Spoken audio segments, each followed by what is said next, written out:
Last night we witnessed the announcement of the cabinet by Premier Panyaza, the cabinet of Gauteng. It has been welcomed by many and he has been congratulated for standing firm against the DA's demands. That notwithstanding, there is something to be said about what Lesufi and the ANC did. My view is that they are playing a very dirty game. They've moved all the budget to ANC portfolios, and they have actually given only crumbs to the other parties that form the so-called provincial government of unity. I mean, let's start with the Premier's office. You would realize that the Premier's office now includes public safety. What has happened is that the budget of public safety is now in the hands of the Office of the Premier, instead of it being a standalone department as it used to be. You go and look at Treasury, for instance. Treasury, which is also under the ANC, it now combines the Department of Economic Development. So they've taken the budget of economic development and placed it in Treasury, which means that the ANC MEC has control of both the Treasury and DED. Now, you look at eGov, which has been given to the IFP. eGov used to be just a department under Treasury, and they've separated that, which would be a fraction of the budget that used to be under Treasury, and given it to IFP. You go and look at the portfolio such as education.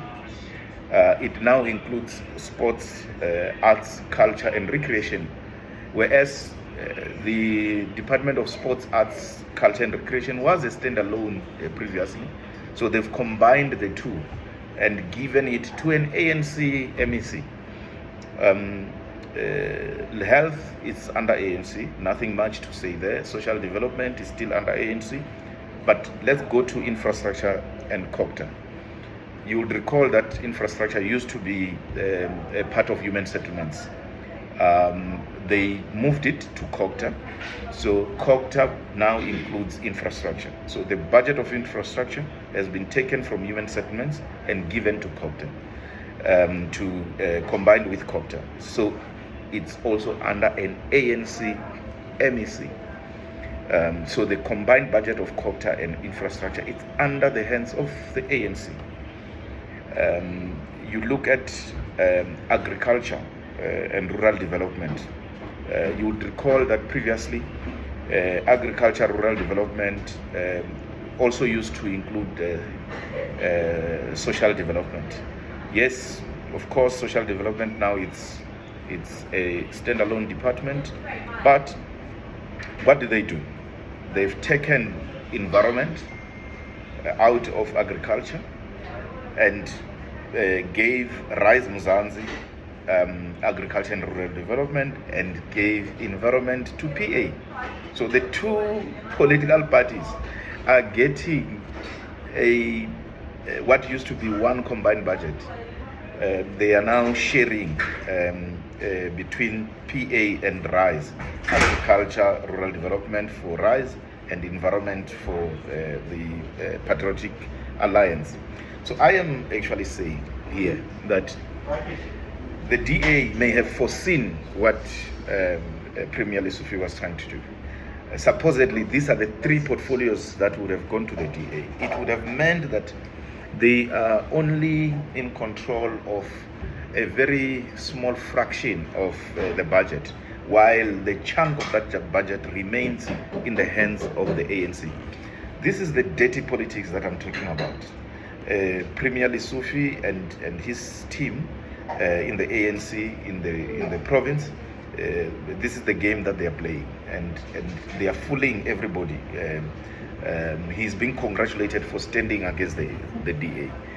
But I think if we were fair, given the outcome of this election, it would be that there must be real power sharing. There is no power without the budget. What are you going to do if you are leading a department that has no budget, while the budget is still concentrated in the hands of the ANC. So very little has changed, and we are yet to see whether this government will be stable.